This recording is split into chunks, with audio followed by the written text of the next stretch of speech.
Hey everyone, tonight we're stepping into the twilight of Queen Elizabeth I's reign, the final chapter of England's last Tudor monarch.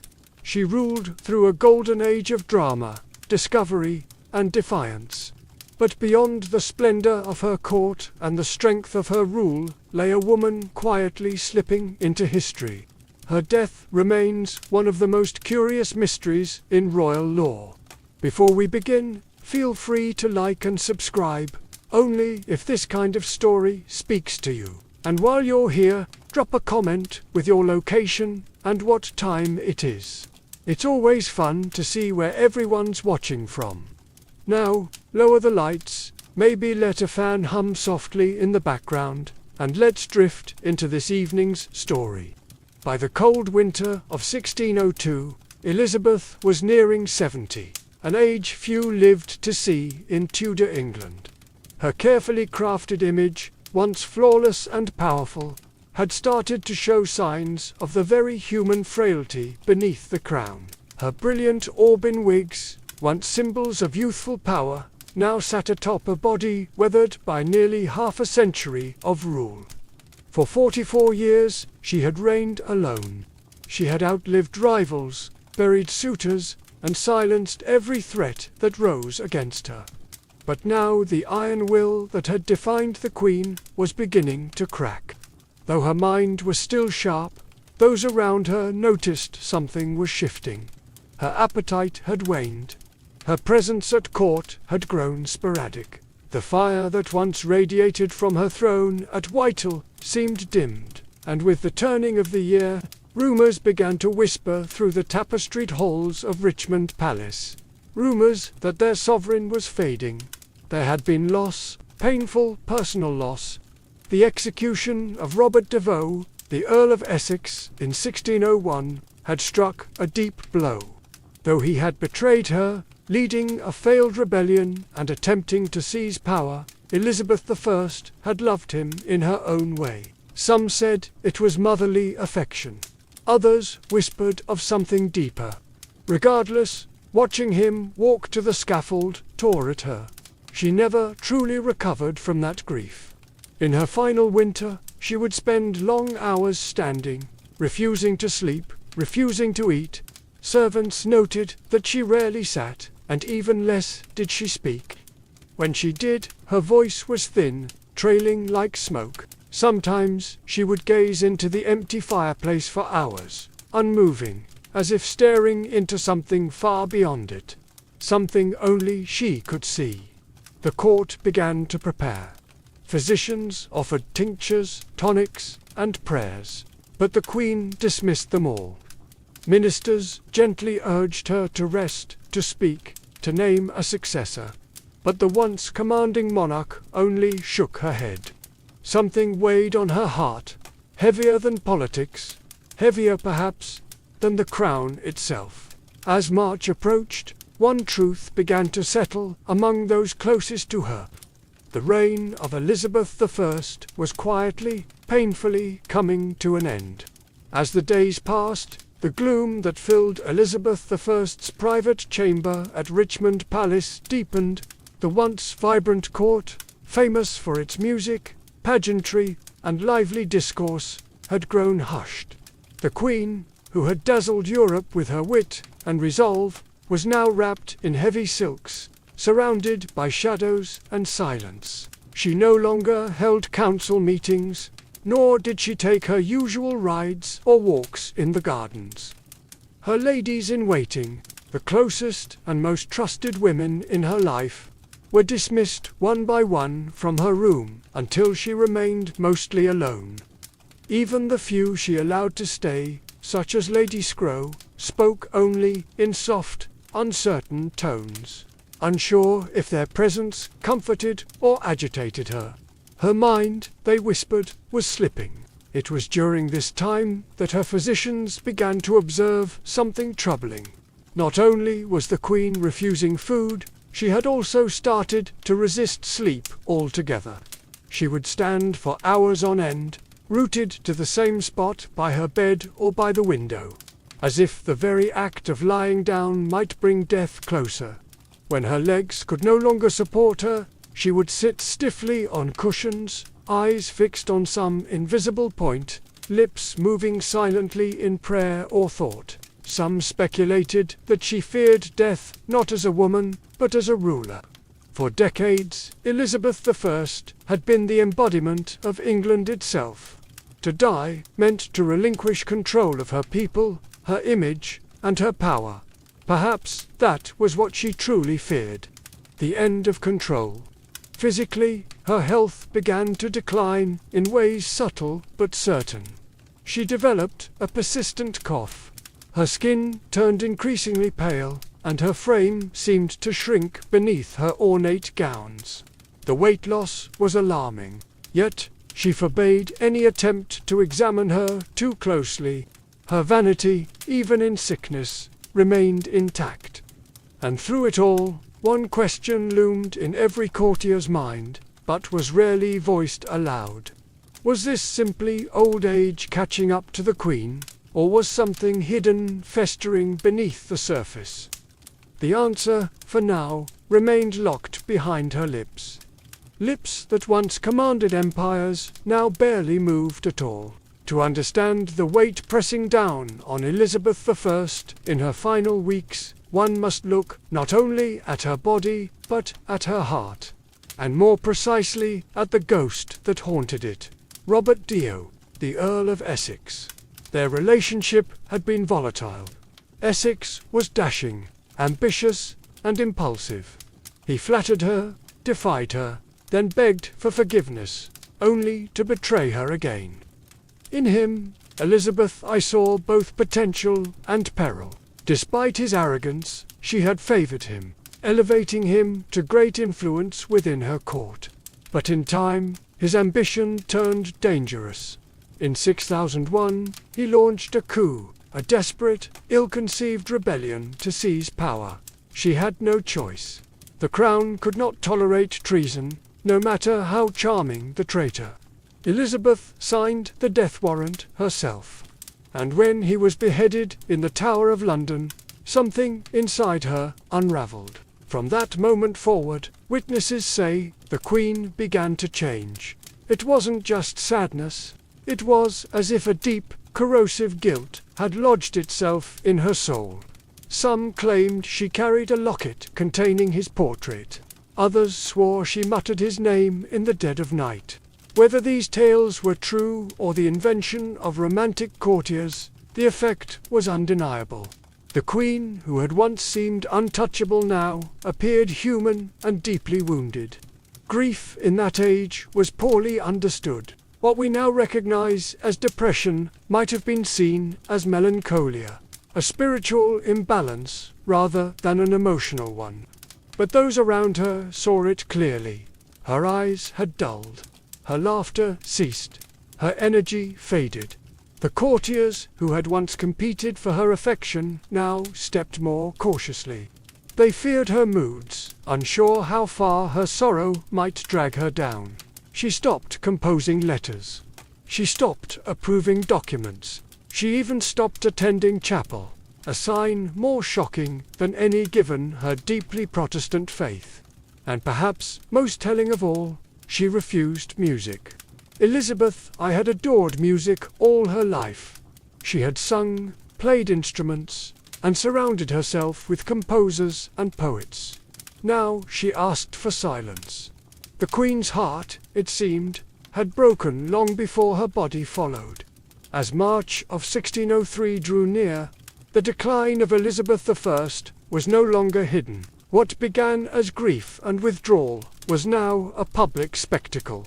Her slow, tragic unravelling, witnessed by nobles, courtiers, and servants alike. The once commanding sovereign, who had outwitted kings and silenced dissenters, now seemed adrift within her own palace. She would not speak of her condition. In fact, she barely spoke at all. She answered questions with gestures or simple nods. Days passed without a full sentence leaving her lips. When her advisers pressed her for guidance on affairs of state, on the matter of succession, or on her own health, she turned away. retreating into herself as if words had become too heavy to lift. Physicians, summoned in increasing urgency, debated her symptoms. Some believed she suffered from a settling of humours, the vague Tudor diagnosis for mental or physical imbalance. Others suggested a cold distemper of the brain. But no one could agree on a cure, because no one could truly understand the cause. At this time, her physical posture became symbolic of her mental state. She refused to lie down for hours, even days. She remained upright, sometimes leaning against cushions, sometimes gripping the arms of her chair, but never fully reclining. It was as though she believed that surrendering to sleep would mean surrendering to death. Servants would later report how the Queen stood silently in the corner of her room, cloaked in heavy black, unmoving for hours at a time. At night, they took turns watching her, unsure whether she was praying, mourning, or simply lost. The palace around her seemed to fall into a hush. Courtiers spoke in whispers. Nobles paced outside her door, anxious for news.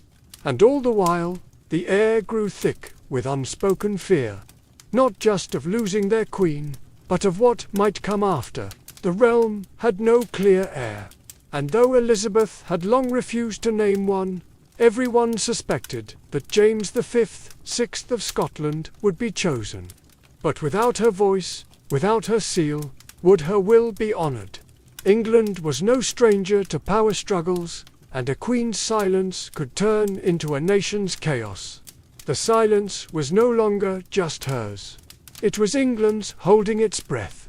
Among the many whispered theories about Elizabeth I's death, one stands out, not because of its drama, but because of its slow, invisible nature. It wasn't a sword or poisoned goblet that may have killed her, but rather something far more insidious: her makeup. For decades, the Queen had adorned her face with a signature white mask of beauty, a thick layer of cosmetic powder known as Venetian Susie. It was a fashion born from the aristocracy, designed to signal nobility, purity, and wealth. The mixture, however, contained two key ingredients: vinegar and white lead. Yes, lead, a metal we now know to be toxic, even in small quantities. Applied daily, layer upon layer, this lead-based makeup was absorbed through the skin. Over time, it could damage the nervous system, weaken the muscles, cloud the mind, and ultimately shorten the lifespan. The symptoms of lead poisoning read like a shadowed list of Elizabeth's final months: fatigue, depression, tremors, loss of appetite, cognitive decline, and skin deterioration. Her contemporaries noted that her teeth had blackened and fallen out. Her hair, once bright and flame red, had thinned and disappeared. Her skin, beneath the paint, was marked by sores and blemishes, signs that were hidden from the public behind pearl-studded wigs and powdered masks. And yet, the Queen remained committed to the illusion. She insisted on presenting the image of eternal youth, even as her body rebelled. That makeup was not just vanity, it was armor, and, like any armor, it came with weight. In this case, a poisonous one. Some modern historians believe that long-term lead exposure may have contributed significantly to her physical and mental decline. The irritability, the confusion, the refusal to sleep or eat, even the depression that followed the death of Robert de Vaux, might have been magnified by chemical imbalance. But in her day, no one understood these dangers. Venetian Susie was celebrated. It was even imported and used across Europe. The very thing that made Elizabeth I iconic may have also been one of the slowest, most cruel contributors to her downfall. In the end, the white mask that defined her public image may have also quietly hastened the fading of the woman beneath it. By the second week of March 1603, the condition of Elizabeth I had become undeniable. Her courtiers now moved with urgency, though careful not to show panic. The Queen had stopped eating entirely. Her body, already thin, seemed to retreat into itself. Her bones, visible beneath the ornate fabrics that once projected power and grace. She was wasting away. And yet, no one could give her illness a name. Tudor medicine had no clear diagnostic tools. There were no thermometers, no microscopes, no concept of infection as we know it. Illness was a matter of humours, blood, phlegm, yellow bile, and black bile. If those were imbalanced, disease followed. Treatments involved bleeding, herbal picasses, or purging the system. And yet, none of these worked, because no one truly understood what was happening inside the Queen. Modern scholars have suggested that she may have succumbed to pneumonia. The cold air in Richmond Palace, mixed with long hours of standing and fasting, may have led to a lung infection. A persistent cough, chills, and a slow slide into delirium align with such a theory. And without antibiotics, even a mild case of pneumonia was potentially fatal. Others speculate blood poisoning, possibly due to obsessed teeth or infected sores under her cosmetics. Dental hygiene was poor, and Elizabeth had already lost several teeth. Infections in the mouth, if left untreated, could enter the bloodstream, a deadly condition known today as septicemia. But none of these possibilities could be confirmed in her time, and so her physicians guessed. They used herbal tonics, tried warm compresses, and prayed. But Elizabeth would have none of it. She rejected all medicine. She would not allow incisions nor bleedings. She even refused to undress completely, guarding her modesty to the very end. And through it all, she said almost nothing. The silence around her became part of the illness. Her servants tiptoed, her ladies wept in private. Her ministers watched, helpless as the one figure who had dominated their lives for decades began to vanish. Not in a blaze, but like a candle slowly dying in its holder. No one could help her. No one even knew what to call it. And so they simply waited for the end, or a miracle. Though her body was failing, it wasn't illness alone that burdened Elizabeth I. It was the immense, inescapable weight of rule. For over 4 decades, she had stood as the embodiment of England. Her crown was not just a symbol of power, it was a living thing, fed by every decision she made, every speech she delivered, and every threat she outwitted. But now, in the stillness of her chamber, that crown sat heavy and unclaimed, and the question of what came next loomed over the dying Queen like a storm. Elizabeth had no children, no direct heir. The Tudor line, so fiercely defended and glorified, was ending with her, and though she had maintained a lifetime of political control, she had long resisted naming a successor. Perhaps because naming one meant acknowledging her own mortality, something she had stubbornly refused to do. The most obvious candidate was James VI of Scotland, son of Mary, Queen of Scots, whom Elizabeth had executed decades earlier. He was male, Protestant, and had a legitimate claim through his great-grandmother, Margaret Tudor.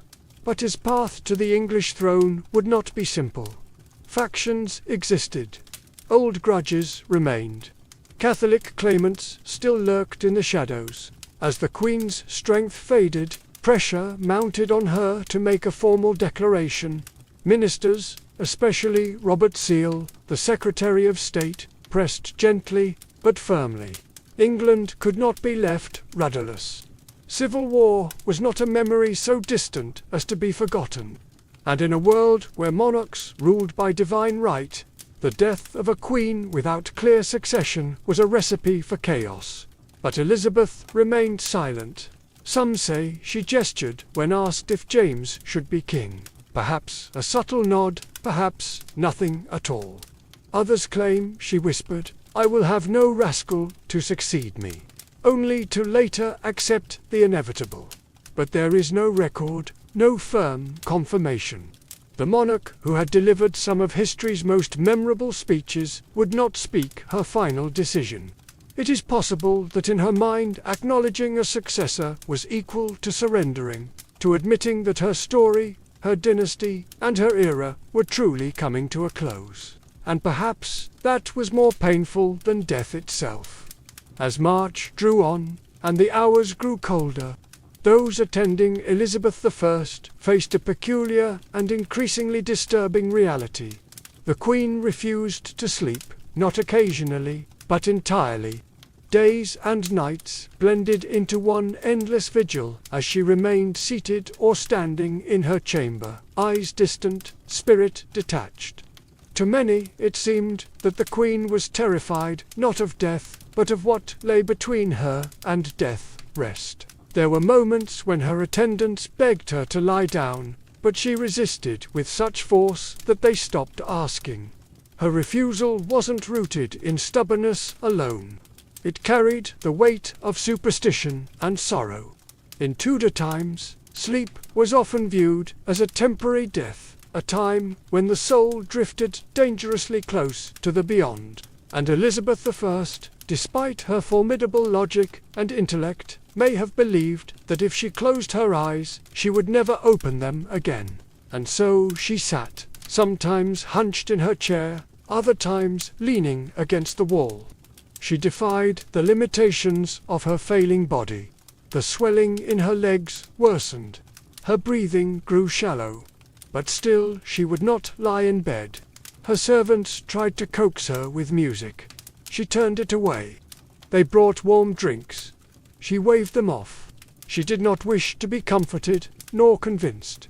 It was as if she was standing watch over her own death, refusing to give it an invitation. Eventually, her strength began to betray her. She collapsed several times. On one occasion, she was found crumpled beside her chair, unwilling to cry out for help.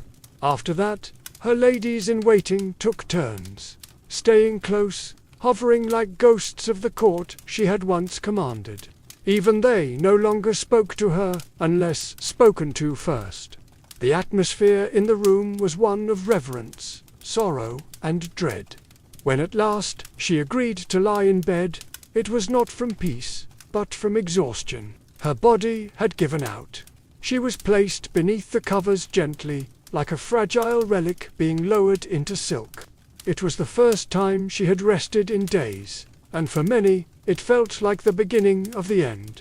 The moment Elizabeth I allowed herself to be laid in bed, her chamber transformed. The silence grew heavier, more sacred. Those closest to her gathered, advisers, ladies, physicians, each one aware that this was not just the death of a woman, but the closing of an age. The Tudor dynasty, which had ruled England for over a century, was ending with her final breath. The room was dim. Tapestries muffled footsteps. Candles flickered. Outside, the palace held its breath. No proclamations were issued. No bells tolled. Only whispers passed through the corridors of Richmond Palace. Those who had served her for decades now found themselves standing still, waiting for a word, a sign, a farewell that would never come. Despite the gravity of the moment, Elizabeth I said nothing. She had once been a queen of eloquence. Her words could rouse armies, silence parliaments, and charm foreign courts. But now, as she drifted between consciousness and sleep, not a single parting phrase escaped her lips. Not to her ladies, not to her council, not even to the realm she had so long protected. Instead, she communicated through faint movements, slight nods, flickers of the eyes, the barest tremble of her hands. Some thought they saw her reach toward the crown resting nearby. Others claimed she gestured toward a portrait of James VI, the presumed successor. But there were no declarations, no final speech to echo through history. What did she see, lying there in silence? Perhaps visions from her reign, the young girl imprisoned by her sister Mary, the triumphant queen rallying the troops at Tilbury, the glittering court of poets and explorers, the fires of religious wars, the execution of Mary, Queen of Scots, the death of the Earl of Essex, a life of power shadowed by solitude. Outside her chamber, preparations had already begun. Courtiers quietly packed their belongings. Ambassadors wrote coded letters to their kings. Messengers waited with horses ready. They all knew what came next. And yet, until the last moment, England remained a kingdom without a sovereign. For, until her last breath, Elizabeth I was still queen. No one could take her place. Not yet. Not until she was gone. As the final hours of Elizabeth I's life unfolded, those who remained in her chamber stood like statues, silent, sorrowful, and uncertain. The Queen no longer responded to touch or sound. Her breathing had grown shallow, irregular. Her skin, pale from age and illness, now took on an ashen hue. The fire in her had gone from a steady flame to a flickering ember.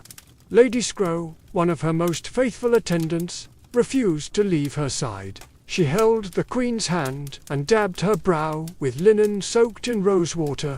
Others stood in the background, whispering prayers, some aloud, others in their hearts. There was no ritual for this.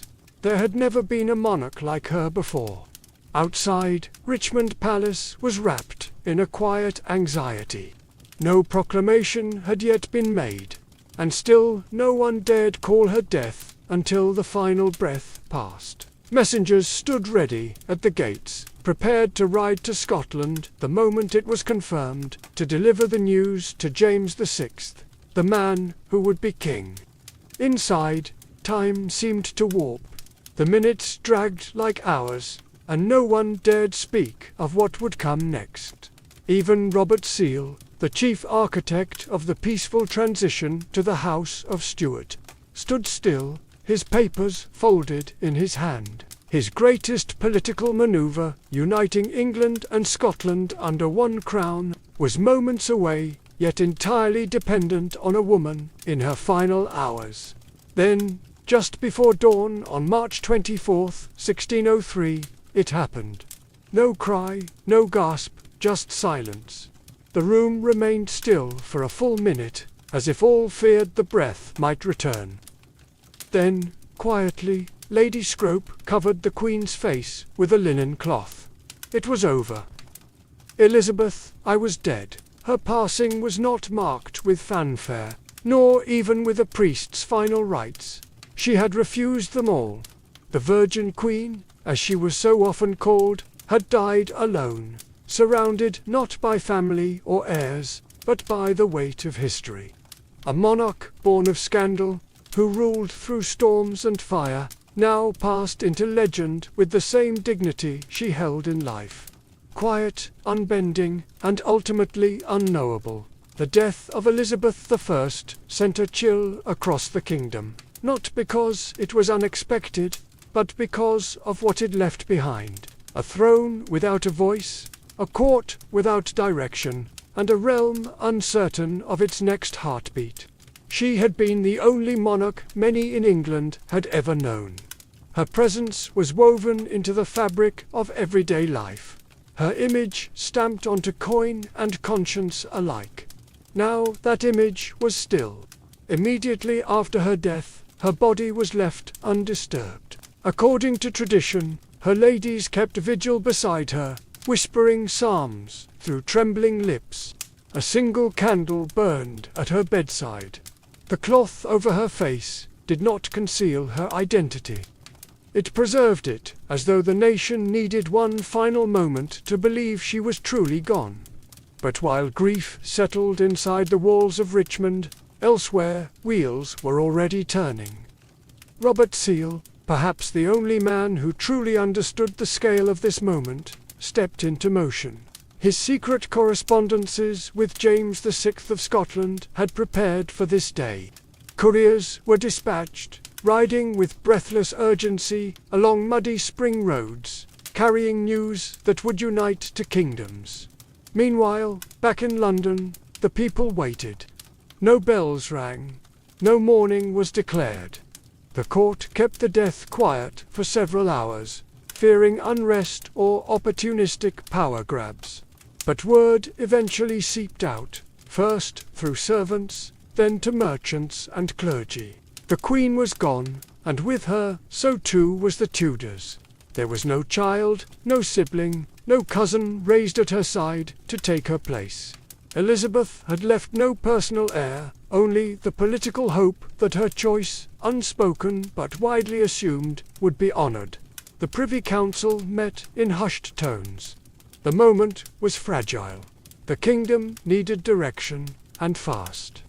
Fears of factionalism, Catholic uprisings, and foreign interference haunted every whispered conversation. The bloodshed of past successions loomed like a shadow.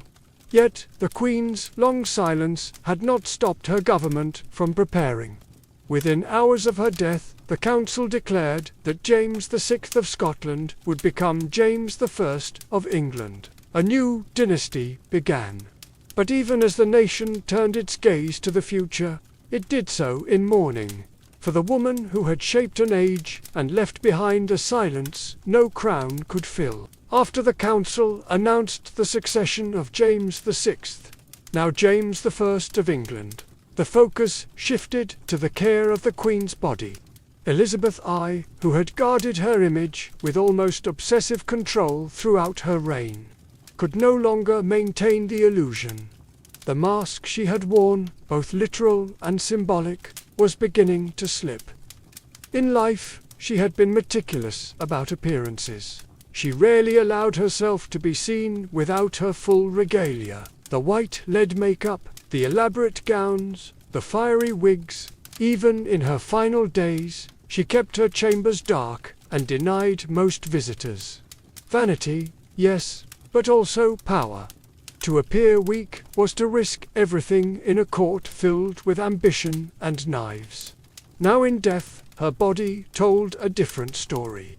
As her ladies gently prepared her for burial, they began to see what had long been hidden beneath silk and powder. Her skin bore the signs of age and illness, bruising, lesions, and the pale, unnatural hue from years of toxic cosmetics. Her hands, once adorned with rings and scepters, were thin and bony. Her hair, what little remained, had turned wispy and white. There was no denying it. Elizabeth I had been dying long before she allowed anyone to see it. And yet, in death, something quietly profound emerged. Her humanity. She was no longer Gloriana, the Virgin Queen, or the untouchable monarch on coins and canvases. She was a woman who had carried a kingdom on her back for 4 decades and paid the price with her body. No embalming was done immediately. The tradition at the time was to delay the burial to allow time for national mourning and for proper ceremony.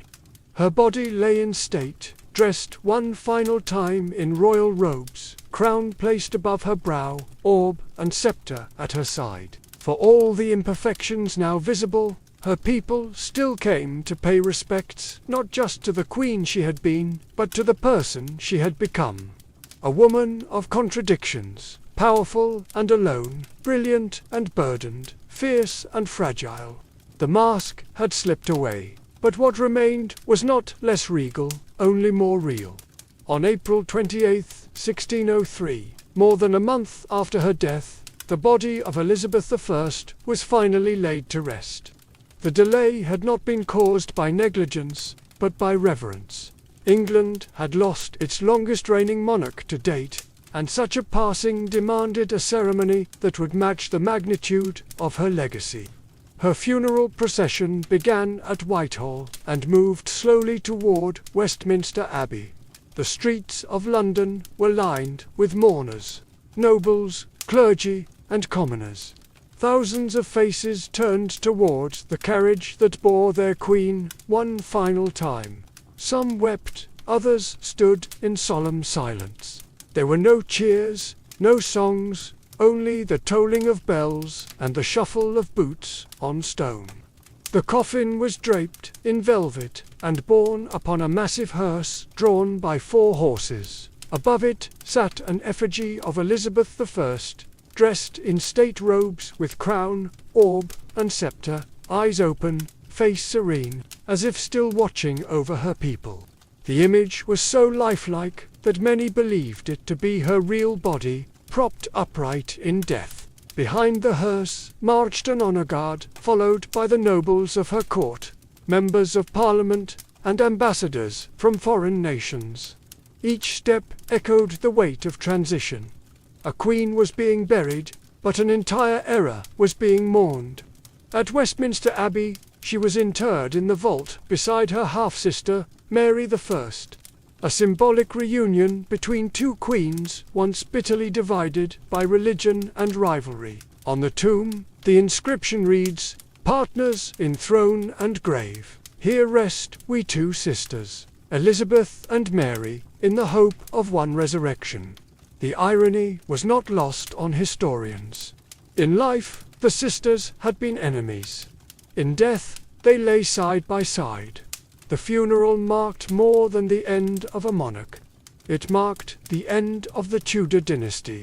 With Elizabeth gone, so too ended the lineage that had brought England out of the Wars of the Roses and into an age of exploration, cultural flourishing, and national pride. And as the Abbey's great doors closed behind her, an entire kingdom stood changed. The Elizabethan age was over. What came next would be shaped by a different hand and a different crown. More than 4 centuries have passed since Elizabeth I took her final breath, and yet the mystery surrounding her death remains. Unlike monarchs who died in battle or by clear illness, Elizabeth's decline was veiled in silence, secrecy, and contradictions. As a result, scholars, physicians, and curious minds have continued to speculate what exactly killed the Virgin Queen. The most common theory is simple: old age. At nearly 70 years old, Elizabeth had far outlived most of her contemporaries. After 4 decades of rule and countless personal losses, her body may have simply succumbed to time. Her refusal to eat, drink, or rest certainly contributed to her decline. And without modern medicine, even a minor ailment could turn fatal. Another compelling theory is pneumonia. The Queen reportedly caught a chill shortly before her final decline. Cold, damp conditions in Richmond Palace, combined with her weakened state, may have allowed an infection to take root. With no antibiotics and only rudimentary treatments, pneumonia would have been devastating. Yet other theories point to lead poisoning. Her famous white makeup, Venetian cerus, was known to contain white lead, a toxic substance absorbed through the skin. Over decades, it could have damaged her organs, caused psychological changes, and slowly poisoned her from within. Symptoms such as fatigue, irritability, and cognitive decline all match modern understandings of chronic lead exposure. Then there is the possibility of blood poisoning, perhaps from an infected tooth or sore. Dental health was notoriously poor, and Elizabeth had suffered tooth loss and decay. A small infection could easily have entered her bloodstream, resulting in septicemia, a silent killer in an era without understanding of bacteria or sterilization. Finally, some historians explore the emotional and psychological toll, grief, and depression. The loss of Robert Devoe and other beloved confidants seemed to break something within her. Her refusal to lie down, her long silences, her deep melancholy, all could be signs of profound psychological suffering, which untreated may have hastened her end. In truth, it may have been all of these factors: age, illness, poison, grief, woven together in a tapestry of decline. A queen who carried an empire may have finally been crushed beneath its weight. And yet, in her silence, she left no confession, only a legend. Elizabeth's death was not merely the clothes of a life, It was the clothes of an identity that England had worn for more than 40 years. She had reigned alone, without husband or child, carving her image into the very soul of a nation.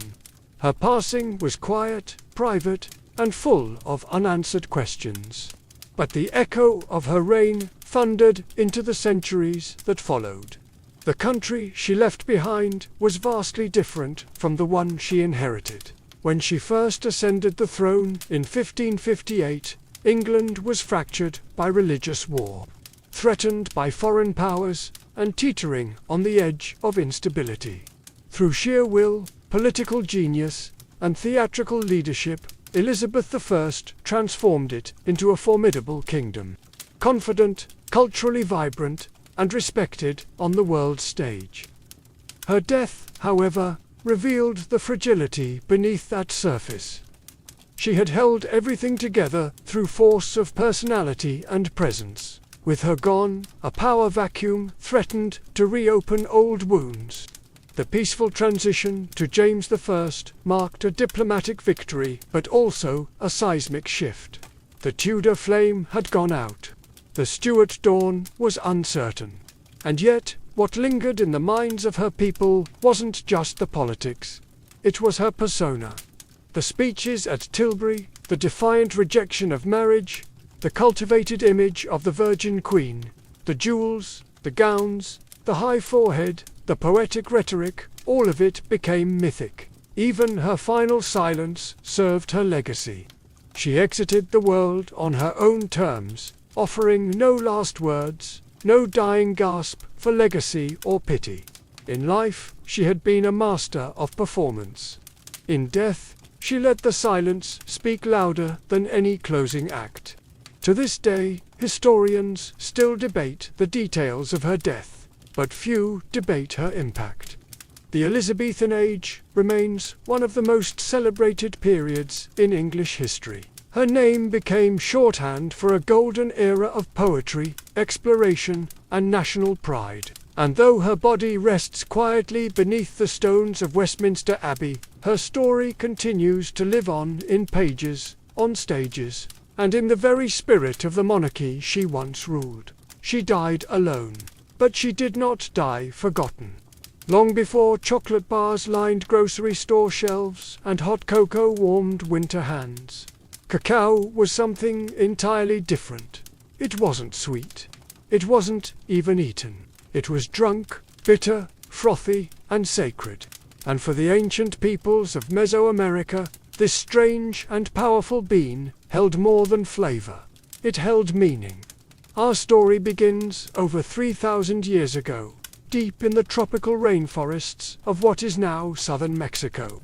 The Olmec, considered one of the first complex civilizations in the Americas, were likely the earliest people to cultivate the cacao tree. Though much of their history is shrouded in mystery, archaeologists believe the Olmec used cacao in rituals and possibly as a ceremonial drink consumed by elite leaders or shamans. It was no ordinary refreshment. It was a vessel for spiritual power. But it was with the Maya civilization that cacao truly became a divine gift. The Maya, whose empire spanned much of Central America from around 250 to 900 CE, worshipped cacao as a sacred plant bestowed by the gods. According to their mythology, cacao was a gift from the gods of creation, part of the very foundation of human life. The Popol Vuh, a sacred Maya text, describes the gods forming humans from maize and cacao, binding them to the natural world. Cacao was reserved for important moments. Priests offered it during religious ceremonies. Nobles drank it during elaborate feasts. It was believed to invigorate the spirit and open a gateway to the divine. Served cold and mixed with chili, spices, or cornmeal, the cacao drink was rich, intense, and energizing. Often it was poured from vessel to create a frothy foam, a sign of prestige and quality. But cacao's value went even deeper than ritual. Maya markets used cacao beans as currency. A few beans could buy a tamale. 100 could buy a turkey. People stored them like money, traded them, and even made counterfeit versions from clay. To the Maya, chocolate wasn't a treat. It was life, power, wealth, and worship all in one. It was the drink of the gods, flowing through the veins of kings and priests. Its bitter, intoxicating taste marked the beginning of one of the most remarkable culinary journeys in human history. Among the Maya, cacao was more than a beverage. It was a living symbol of divine order woven into the very fabric of daily life and cosmic belief. This small, bitter bean from the jungle was thought to be a sacred substance capable of connecting mortals to the gods, the earth, and the afterlife. In every major Maya city, from Tikal to Copan, cacao was present at the most important moments of life. When rulers were crowned, cacao was poured.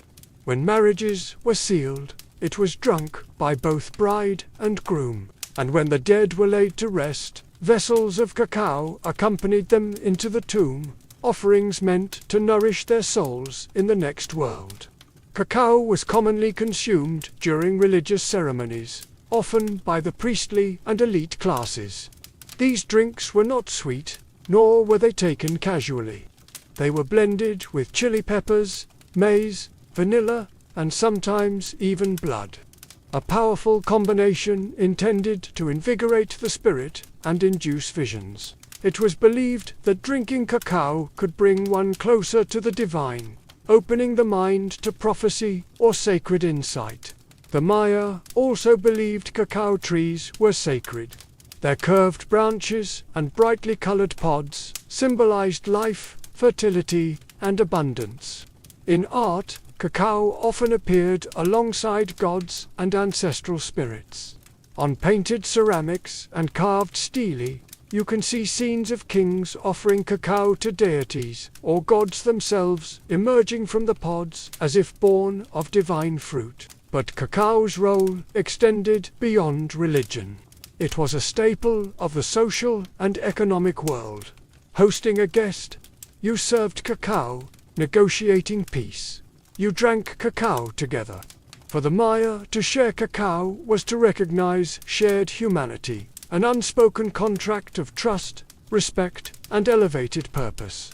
Even in the homes of the wealthy, cacao drinking was ceremonial. Special vessels were used. Beautifully painted cups, often marked with glyphs, identifying the owner and the specific purpose of the drink. These weren't just dishes. They were heirlooms crafted with care and reverence. The reverence for cacao shaped the Maya identity. It was not just consumed, it was celebrated, revered, and trusted as a bridge between realms. In a world ruled by ritual and cosmic cycles, cacao was the drink that kept the universe in balance. Centuries after the Maya, another mighty civilization would rise and elevate cacao even further. The Aztecs. By the time Hernan Cortes and the Spanish conquistadors arrived in the early 1500s, cacao was not just a spiritual symbol or luxury item in the Aztec Empire. It was an institution, used as money, medicine, and royal indulgence. The Aztecs didn't grow cacao in the cool, dry climate of their capital, Tenochtitlan. Instead, they acquired it through trade or tribute. Conquered provinces in warmer southern regions were required to send cacao beans as payment to the imperial center. Tons of beans flowed into the empire's coffers, stored in granaries like modern banks. Each bean had value. A small rabbit could cost 10 beans. A turkey hen might cost 100. Servants were paid in cacao. Debts were settled with it. To counterfeit a cacao bean, to hollow one out and fill it with dirt, was a serious crime. In Aztec society, cacao was as valuable as gold, but its worth went beyond economics. Cacao, known as zocolatl, was revered as a warrior's drink. It was consumed by nobles, priests, and military leaders, never by commoners. Prepared with water, chili, and sometimes maize. It was believed to energize the body and sharpen the mind before battle. Emperor Moctezuma II is said to have consumed as many as 50 cups a day, believing it to be an aphrodisiac and a source of strength. Cacao was also a key element in religious ceremonies. Offerings were made to deities like Quetzalcoatl, the feathered serpent god, who, according to legend, gave cacao to humanity after stealing it from paradise. It was believed that cacao had divine origins, and drinking it properly was a sacred act. In Aztec culture, cacao represented wealth, war, worship, and royalty. It was a seed of power, earned, stolen, traded, and honored. But all of this would soon collide with European conquest. When Spanish eyes first saw the cacao bean, they didn't recognize its value. But that would change. The bitter drink of warriors and kings was about to cross the ocean, where it would be forever transformed. Sweetened, commodified, and woven into a global obsession. When Hernan Cortes and his band of conquistadors first arrived in the Aztec capital of Tenochtitlan in 1519, they encountered a world both foreign and magnificent. Towering temples, floating gardens, and bustling markets stunned the Europeans.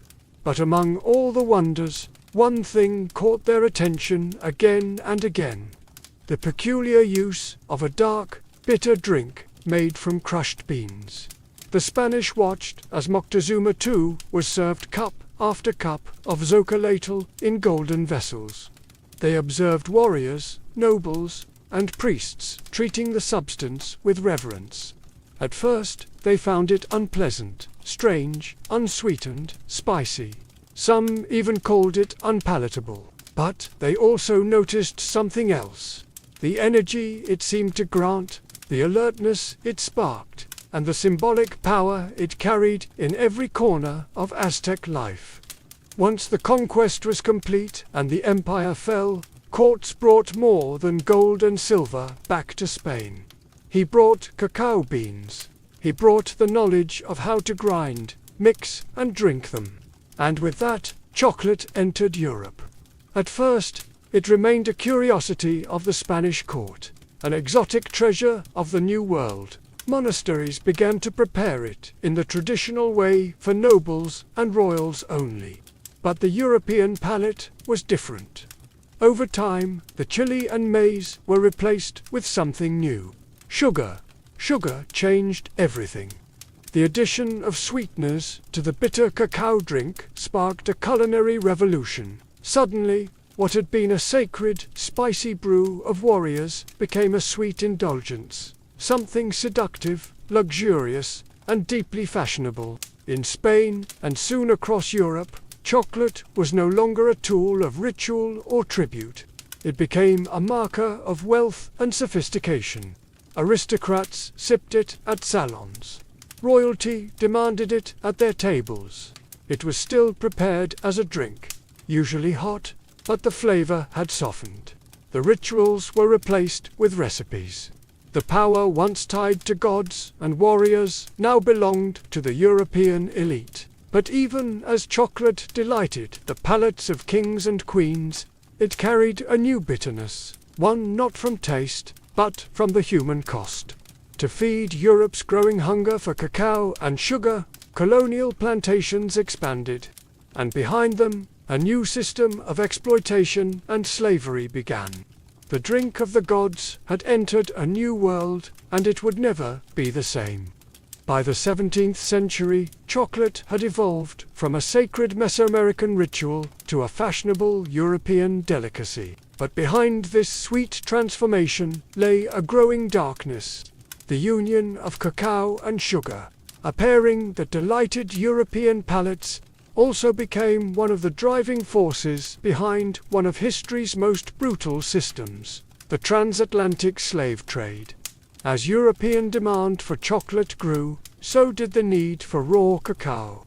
The lush equatorial regions of South America, Central America, and the Caribbean offered the perfect climate to grow the cacao tree. But harvesting it was labor-intensive. Cacao pods had to be picked by hand, split open, and the beans fermented, dried, and roasted. The same was true for sugarcane, another demanding crop. To maximize profit, colonial powers turned to slavery. The Portuguese, Spanish, French, Dutch, and British all participated in building plantation economies fueled by enslaved labor. Millions of Africans were captured, shipped across the Atlantic, and forced to work under brutal conditions on plantations in Brazil, the Caribbean, and later West Africa. Many would spend their lives cultivating cacao and sugar, never tasting the sweet confections their labor created. The human cost was staggering. In the pursuit of chocolate and sugar, families were torn apart, cultures were erased, and entire generations suffered. Yet, in the drawing rooms of London, Paris, and Madrid, aristocrats sipped hot chocolate, unaware or uninterested in the lives behind the beans. The commodification of cacao marked a turning point. It was no longer a sacred offering. It was a global product, something to be traded, taxed, and turned into profit. And as the industrial age approached, the demand would only grow. What began as a spiritual drink crafted with reverence and ceremony had now become entangled in empire and exploitation. The taste that had once symbolized divine connection now left a bitter residue, one of blood, suffering, and systemic injustice. Yet the allure of chocolate only deepened. Its association with luxury, love, and pleasure grew stronger, while its history of labor and suffering was quietly buried beneath layers of sugar and cream. The story of chocolate's rise was no longer just about flavor or ritual. It was about power, profit, and the people sacrificed along the way. For centuries, chocolate was a liquid luxury served in royal courts. But as Europe entered the Industrial Revolution, everything changed. The 1800s brought machines and mass production, transforming food as well as fashion. In 1828, Dutch chemist Conrad Johannes van Houten invented a process to press fat from cacao, paving the way for solid chocolate and the modern chocolate industry. Using a hydraulic press, Van Houten extracted much of the natural fat, the cacao butter, from roasted cacao beans. What remained was a dry cake that could be ground into fine powder. This powder dissolved easily in water and blended smoothly with sugar, making chocolate cheaper and easier to produce. This invention gave birth to what we now call Dutch cocoa, and it paved the way for solid chocolate. In 1847, the British company Fry and Sons took things a step further. By combining cacao powder, cacao butter, and sugar, they created the world's first modern chocolate bar. A smooth, moldable, and portable version of what had always been a drink. For the first time, chocolate could be held in the hand, not just sipped from a cup. Then came the Swiss. In the 1870s, Daniel Peter introduced milk chocolate by adding condensed milk to the mixture, creating a creamier, sweeter version of the classic bar. His friend and rival, Rodolphe Lindt, invented the conking machine, which slowly churned chocolate for hours, refining its texture and giving it the silky smoothness we now associate with high-quality chocolate. These innovations turned chocolate from a luxury into a mass-market product. With lower prices and better texture, chocolate was no longer just for royalty. It entered shops, factories, and lunchboxes across Europe and soon after, the United States. Companies like Cadbury, Nestle, and Hershey industrialized chocolate on a scale never seen before. Packaging became colorful and playful. Advertising emphasized joy, indulgence, and childhood wonder. But in making chocolate sweet, accessible, and solid, something of its origin was forgotten. The divine drink of the gods had become a snack. Delicious, yes, but stripped of its ancient power and ritual. Still, a new chapter had begun. one where chocolate would become beloved worldwide. By the dawn of the 20th century, chocolate had taken root across the globe, not just as a delicacy, but as an industry. What began as a sacred brew among ancient civilizations had become a worldwide phenomenon driven by factories, marketing, and global capitalism. In the United States, chocolate took a uniquely American turn with Milton Hershey. In the late 1800s, Hershey applied mass production methods to chocolate, much like Henry Ford would later do with automobiles. His factory in Pennsylvania produced affordable milk chocolate for the average American, not just the elite. By 1900, the Hershey bar was born, and with it, a new American love affair with chocolate. But chocolate was no longer just a product. It was becoming a symbol. Soldiers carried it into war. Children traded it on playgrounds. It appeared in cookbooks, holiday rituals, and romantic gestures. Valentine's Day, Halloween, Easter, each adopted chocolate as its unofficial mascot. Its sweetness now spoke to love, comfort, and nostalgia. Meanwhile, international companies expanded cacao cultivation to meet demand. West Africa, particularly Ghana and Cape d'Ivoire, became global hubs for cacao farming, surpassing Latin America. The same regions that had once endured colonial rule and slavery were now supplying over 70% of the world's cacao, often under exploitative conditions. Even in modern times, labor abuses, including child labor and poverty-level wages, persist in many cacao-growing regions. Yet, despite its tangled roots, chocolate's popularity only grew. In Japan, it became a refined art. Small, exquisite bonbons, gifted with ritual precision. In Switzerland, it was a matter of national pride, with brands like Toblerone and Lindt defining premium quality. In Mexico, chocolate returned to its ancient roots, used in traditional dishes like mole, where bitter and savory flavors coexist. Global chocolate culture was, and still is, a paradox. Universal yet personal. A product born of indigenous ceremony, transformed by empire, refined by industry, and embraced in thousands of unique ways across continents. From the Andes to Antwerp, from Ghana to Geneva, chocolate had become part of the human story. And even though few stop to wonder where it came from, every bite carries the flavor of history. Sweet, bitter, and everything in between. In the whirlwind of industrial growth and global expansion, chocolate's ancient origins were largely forgotten. What once carried divine meaning and ceremonial weight had become, for many, just another snack. Delicious, convenient, and sold by the millions. But in recent decades, a new movement has begun to stir. A rediscovery of chocolate's roots and a return to the bean. The craft chocolate movement began in earnest in the early 2000s, inspired by trends in coffee, wine, and slow food. Artisans and chocolatiers across the world started asking, where does our chocolate come from? Who grows it? What does it taste like before it's buried beneath sugar and additives? The answers led them back to the cacao bean. Unlike industrial chocolate, which is often blended from beans sourced in bulk, craft chocolate focuses on single origin cacao, preserving the unique flavors of specific regions, soils, and fermentation styles. Beans from Madagascar might taste fruity and citrusy, while those from Ecuador could carry floral or nutty notes. Chocolate, it turned out, had terroir, just like wine.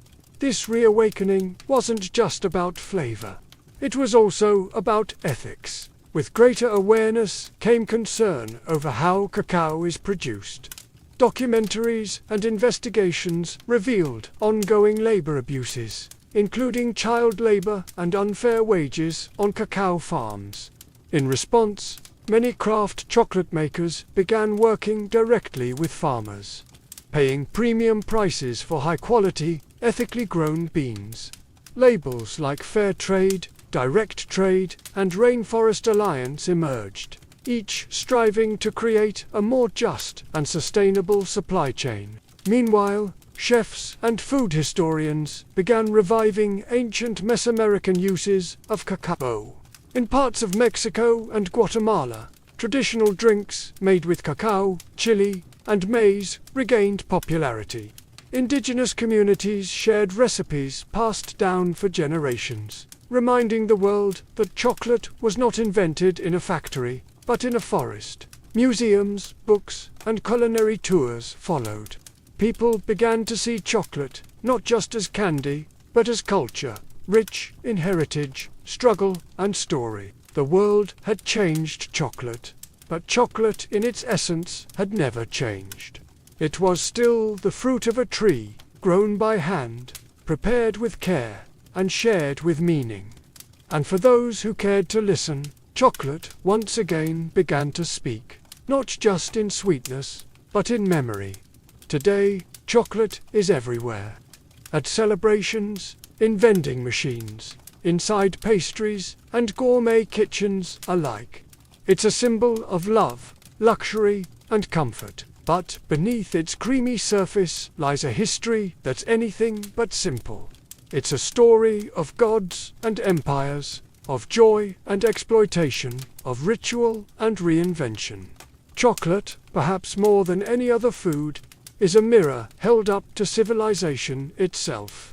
From the sacred ceremonies of the Maya to the bitter brew of Aztec warriors. From the hands of enslaved laborers on colonial plantations to the gilded salons of European nobility. From wartime rations to Valentine's Day traditions, chocolate has journeyed alongside humanity, reshaping itself at every turn. Its legacy is layered. On one side, chocolate represents ingenuity, resilience, and cultural fusion. It is the perfect example of how ingredients from one continent can meet techniques from another to create something entirely new. It has inspired poetry, science, and innovation. From the chemistry of tempering to the artistry of flavor balancing, chocolate tells two stories. On one side, it delights. On the other, it holds a shadow.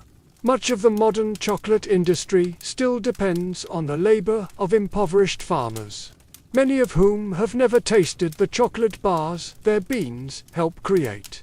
Despite awareness, campaigns, and certifications, problems like deforestation, underpayment, and child labor remain. Chocolate is also a story of forgotten voices. The indigenous peoples who first revered cacao saw it as sacred. Their traditions, silenced by colonization, are only now being rediscovered and their contributions acknowledged. Each time we bite into a truffle or sip a cup of hot cocoa, we engage, knowingly or not, with that deep and often painful history. And yet, for all its contradictions, chocolate continues to unite people across languages, borders, and beliefs. It brings joy, it comforts, it celebrates, it endures. Perhaps that is chocolate's greatest legacy.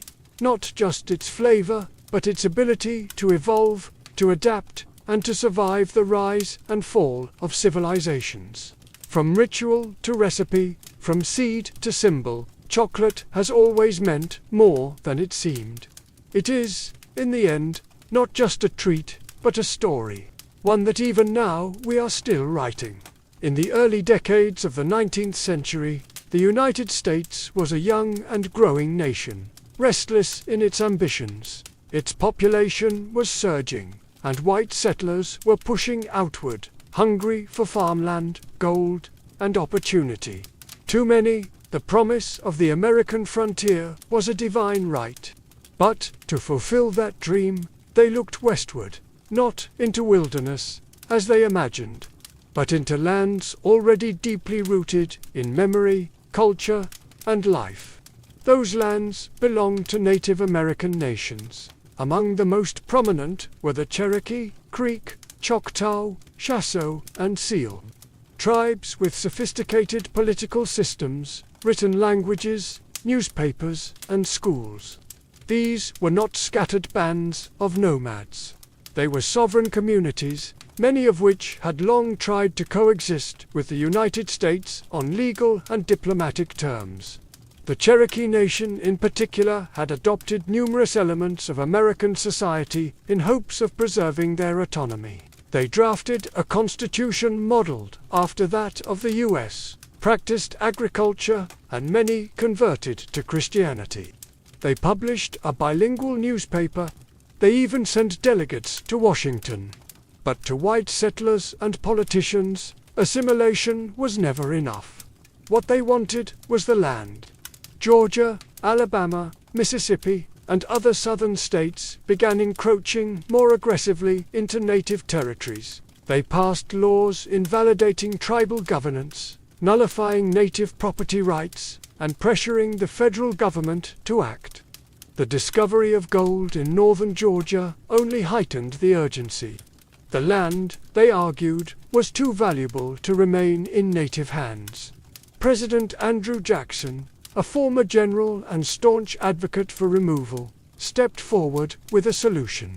Clear the East of native nations entirely. Relocate them beyond the Mississippi River to a place where they would no longer obstruct the march of cotton plantations and white settlement.